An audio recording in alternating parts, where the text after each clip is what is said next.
Hello and नमस्ते friend, welcome to world report. अहिलेको एउटा न्यू अपडेट आएको छ कि नेपालको prime minister PM Sher Bahadur Deuba चाहिँ अब 4 डेको भिजिटको लागि चाहिँ इन्डिया जाँदै हुन्छ र यो भिजिट सुरु हुनेवाला छ अब आउने सन्डेदेखि। र यो भिजिटमा कहाँ जाने हुनुहुन्छ त? शेरबहादुर देउवा जानुहुन्छ, पीएम शेरबहादुर देउवा न्यू दिल्ली, इन्डियाको क्यापिटल, र एउटा important state of India Gujarat.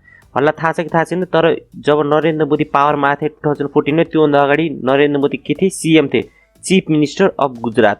र त्यो कारण जुन नरेन्द्र मोदी इन्डियामा पपुलर भयो त्यो रहेको थियो गुजरात मोडल, किनकि नरेन्द्र मोदी जब गुजरातको सीएम थिए त्यतिखेर गुजरातमा डेभलपमेन्ट अरू स्टेटभन्दा धेरै हाई रहेको थियो। त्यस कारणले के भएको थियो नि, नरेन्द्र मोदीप्रति चाहिँ धेरै मान्छेहरूको विश्वास बढेको थियो र त्यही कारणले गर्दा नरेन्द्र मोदीलाई चाहिँ इन्डियाको प्राइम मिनिस्टरमा एकतारा 2014 चाहिँ एउटा मोदी वेभको कारणले चाहिँ पीएममा चाहिँ अग्रसर भोट ल्याएर चाहिँ जितेका थिए। र त्यही गुजरात ठाउँमा चाहिँ हाम्रो प्राइम मिनिस्टर शेरबहादुर देउवा जाँदै हुन्छ। र यो भिजिटमा के इम्पोर्टेन्ट कुरा डिस्कस हुनेवाला छ र के एमयू साइन होला छ यो भिडियोमा हेर्छौँ।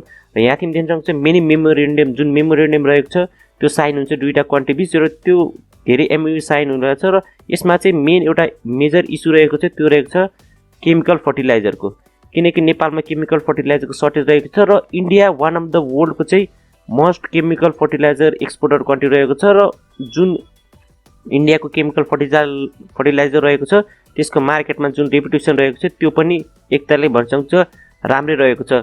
जबकि चाइनाको जुन फर्टिलाइजर रहेको छ त्यसको रेपुटेसन राम्रो रहेको छ, किनकि श्रीलङ्कालाई जब चाइनाले फर्टिलाइजर पठाएको थियो तब चाहिँ त्यहाँ चाहिँ धेरै केमिकलहरू या एक तरिकाले भन्न सक्छ त्यसको गुणस्तरीयता चाहिँ कम भएको कारणले श्रीलङ्काले के गरिदिएको थियो, त्यो कम्पनीलाई ब्लक हान्दिएको थियो, भनेपछि आफ्नो कन्ट्रीबाट चाहिँ एक तरिका ब्ल्याकलिस्ट गरिदिएको थियो। र यसमा चाहिँ जुन फर्टिलाइजर रहेको छ यो कुनै पनि कम्पनीको या कुनै पनि भन्न सक्नुहुन्छ मिडल म्यानको तर्फबाट हुने चाहिँ यो सिर्फ गभर्मेन्ट टु गभर्मेन्ट भन्नाले नेपालको गभर्मेन्ट जुन अहिले चलाइरहेको छ शेरबहादुर देउवाको अन्डरमा, र इन्डिया गभर्मेन्ट जुन अहिले नरेन्द्र मोदीको अन्डरमा चलिरहेको छ। मतलब भोलि बिहान चाहिँ जुन पनि कन्ट्रीको प्राइम मिनिस्टर चेन्ज भए पनि के हुन्छ, यो डिल चाहिँ चलिराख्ने छ। यो डिल हुनेवाला छ 5 वर्षको लागि। 5 वर्ष तक चाहिँ जुन फर्टिलाइजरको इम्पोर्ट रहेको छ त्यो चाहिँ नेपालले गर्ने चाहिँ एक तरिकाको यो डिल हुनेवाला छ। यहाँ देख्नुहुन्छ नेपालमा चाहिँ के हुनसक्छ, Nepal is set to face a chemical fertilizer shortage. Chemical फर्टिलाइजरको जुन सर्टेज हुनेवाला छ जसको कारणले के हुनसक्छ, एउटा इकोनोमिक डिजास्टर हुन्छ। किन? यसको एउटा इक्जाम्पल दिन्छु। नेपाल एउटा ल्यान्डलक कन्ट्री हामीलाई थाहा छ, र नेपालसँग फरेक चिजमा कति रहेको छ, $10 बिलियन रहेको छ अहिले हाल। र नेपालले के सामान बाहिरबाट ल्याउँछ, हामीले गाडी उत्पादन गर्दैनौँ, गाडी पनि किन्छौँ केमा, डलरमै। हामीले डलर के गर्छौँ, बाहिर कन्ट्रीलाई दिन्छौँ र त्यो कन्ट्रीबाट चाहिँ हामीलाई के आउँछ, सामानहरू आउँछ। जस्तै हाम्रो मोबाइल भइहाल्यो, मेसिनरी आइटम, जुन पनि प्लान्ट्सहरू रहेको छ सबै के हुन्छ, हामीले इम्पोर्ट गर्छौँ र हामीले एक्सपोर्ट त धेरै गरिन्न।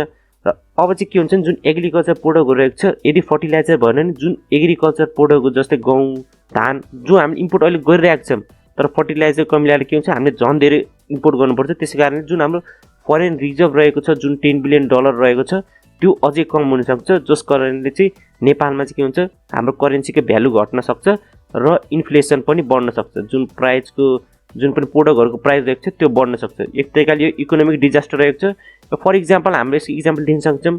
यहाँ तिम्रो कुनै एकचोटि म्यापमा लिएर जान्छु। यहाँ तिम्रो चाहिँ यो वर्ल्ड म्याप भयो, यहाँ प्यार देश नेपाल र इन्डिया। यसको इक्जाम्पल रहेको छ श्रीलङ्का। श्रीलङ्का अझै नै धनी छ।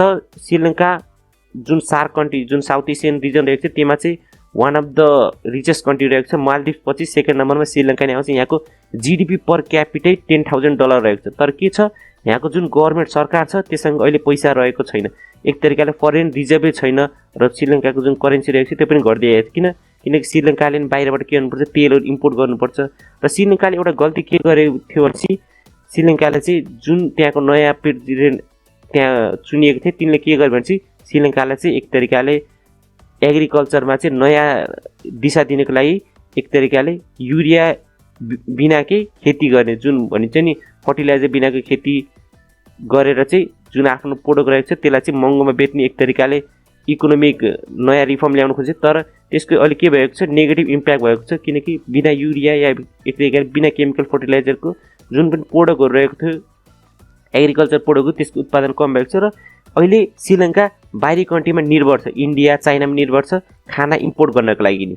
त्यही भएर जुन श्रीलङ्काको फरेन रिजर्भ रहेको छ त्यो घट्दै गइरहेको छ। र 2022 मा चाहिँ श्रीलङ्का एक तरिकाले भन्न सक्नुहुन्छ आफूले चाहिँ एक तरिकाले जुन आफ्नो ऋण दिने छ लोन दिने छ त्यसलाई यसले क्यान्सल गर्न सक्छ र डिफल्ट हुन सक्छ। यो कन्ट्री नै के हुन सक्छ डिफल्ट हुन सक्छ। कुनै पनि कन्ट्रीले चाहिँ अर्को जुन संस्थाबाट या आइएमएफबाट लोन लिएको थियो त्यो दिन सकेन भने त्यो कन्ट्रीलाई के भनिन्छ डिफल्ट भन्छ र धेरै इन्भेस्टरहरूले त्यहाँबाट पैसा निकाल्छ किनकि गभर्नमेन्टसँग पैसा छैन र त्यसकारणले त्यो देशमा इकोनोमिक कोल्याप्स पनि हुनसक्छ। यही रहेको छ मेजर इकोनोमिक डिजास्टर भनेको। फर्टिलाइजरले गर्दा धान थोरै भएर एक तरिकाले यो त एउटा सानो कुरा, यसको जुन साइकल रहेको छ त्यसकारणले चाहिँ नेपालको होल इकोनोमीलाई के गर्न सक्छ यसले ड्यामेज गर्न सक्छ। र Nepal and Indian official had discuss the signing of 5 year deal भन्नु थियो। 5 year डिल र यो चाहिँ के रहेको छ केमिकल फर्टिलाइजरमा जुन यो 5 year डिल रहेको छ। यस कारणले चाहिँ जुन पनि गभर्नमेन्ट चेन्ज भए पनि के हुनसक्छ 5 year तक चाहिँ यो डिलको अन्तर्गत चाहिँ नेपालले केमिकल फर्टिलाइजर इम्पोर्ट गरिरहन सक्छ र जुन हाम्रो निडहरू रहेको छ त्यसलाई चाहिँ हामीले फुलफिल गर्न सक्छौँ।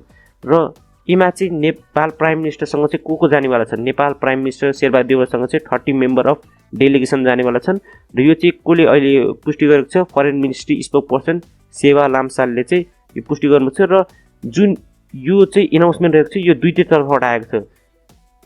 यो त्यसले भन्न सक्छ इम्पोर्टेन्ट भिजिट हामीले कसरी मान्न सक्छौँ भनेपछि जुन नेपालको एम्बेसी रहेको छ या एकप्रकार भन्छ इन्डियन एम्बेसी जुन नेपाल रहेको छ त्यसले के गरेको छ यसलाई जारी गरेको छ र जुन इन्डियाको फरेन अफिस रहेको छ त्यसले के भनेको छ प्रेसिडेन्ट के एक तरिका प्राइम मिनिस्टर शेरबहादुर देउवा चाहिँ इन्डिया आउँदै हुनुहुन्छ भ्रमणको लागि भनेर दुईटैले एकैचोटि के जोइन्टली एनाउन्समेन्ट गरेको थियो जुन हाम्रो प्राइम मिनिस्टरको इन्डियामा भिजिट हुनेवाला थियो।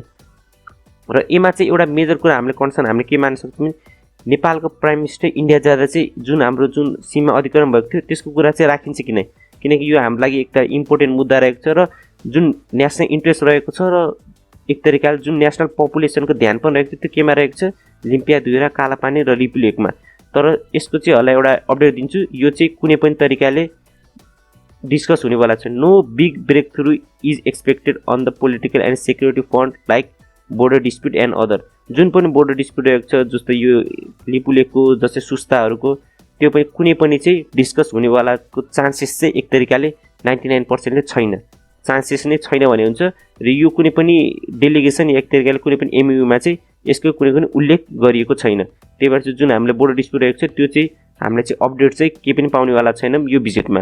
र अर्को मेजर एक तरिकाले भन्न सक्नुहुन्छ एमयु रहेको छ नेपालमा जुन मेजर हेल्थ इन्फ्रास्ट्रक्चर ड्यामेज भएको थियो 2015 को अर्थक्वेकले गर्दा त्यसमा चाहिँ अहिले इन्डियाले के गर्ने भनेको थियो 2015 को कुरा हो यो 137 हेल्थ पोस्ट चाहिँ रिबिल्ड गर्नेवाला थियो कसले इन्डियाले कतिको पैसामा चाहिँ $1 billion यो चाहिँ डलरमा इन्डियाले चाहिँ सहयोग गर्ने भन्ने एनाउन्समेन्ट गरेको थियो कहिले 2015 मा। र यसमा चाहिँ $1 billion नेपालीमा कति हुन्छ भन्नु होला सपोज अहिले 1 बिलियन गर्नुस् र त्यसमा चाहिँ इन्टु 100 गर्नुस् किनकि यो 2015 रहेको थियो त्यसमा चाहिँ त्यतिखेर चाहिँ एभरेज कति रहेको थियो $1 = 100 रुपीज। त्यसलाई 100 गर्नुस् कति हुन्छ हाम्रो 100 बिलियन नेपालीज रुपीज। र त्यसमा चाहिँ के रहेको छ 25 बिलियन नेपालीज रुपीज चाहिँ के रहेको थियो एड रहेको थियो। एड भन्नाले चाहिँ जसको चाहिँ पैसा हामीले रिटर्न गर्नु पर्दैन जो चाहिँ हामीलाई एक तरिकाले भन्न सक्छ डोनेसनको रूपमा चाहिँ मिलेको हो। जुन रिबिल्ड गर्नलाई जुन हेल्थ पोस्टहरू रहेको छ त्यसलाई रिबिल्ड गर्नलाई 25 बिलियन नेपालीज रुपीज चाहिँ आएको थियो। र अर्को रहेको छ 75 बिलियन चाहिँ सफ्ट लोन। सफ्ट लोन भन्नाले के बुझिन्छ भनेपछि सफ्ट लोन चाहिँ इन्ट्रेस्ट कम, जस्तै हामीले कुनै पनि व्यक्तिलाई इन्ट्रेस्ट दिन्छ 2% 10% मा, तर गभर्नमेन्ट टु गभर्नमेन्ट इन्ट्रेस्ट चाहिँ सफ्ट लोनमा चाहिँ एकदम लो हुन्छ र यसको म्याथ पनि धेरै हुन्छ। जस्तै 50 वर्षमा 30 वर्षमा र यसको जुन इन्ट्रेस्ट रहेको हुन्छ त्यो 1% या 1% भन्दा कम हुन्छ। त्यही भएर चाहिँ यसलाई के भन्छ सफ्ट लोन भन्छ। र धेरै जस्तो कन्ट्रीहरूले चाहिँ लोन लिँदाखेरि सफ्ट लोन नै प्रिफर गर्छन् किनकि यो लङ रन त चल्छ र यसको जुन इन्ट्रेस्ट रेट हुन्छ त्यो पनि कम रहन्छ। यो भन्दै आजको भिडियो यहाँ अन्त्य गरौँ। यो भिडियो मन पर्ने मेरो च्यानल लाइक सब्स्क्राइब गर्न चाहिँ नबिर्सनु होला र हामीले यस्तै भिडियो बनाइराख्नेछौँ। Please share this video. Jai Nepal. See you in next video. God bless you. If you enjoy our videos, let us know in the comments below. The World Report team really enjoyed making this video, so if you think we've earned it, leave us a like and consider subscribing. It really helps grow this channel, and as always, see you in the next video.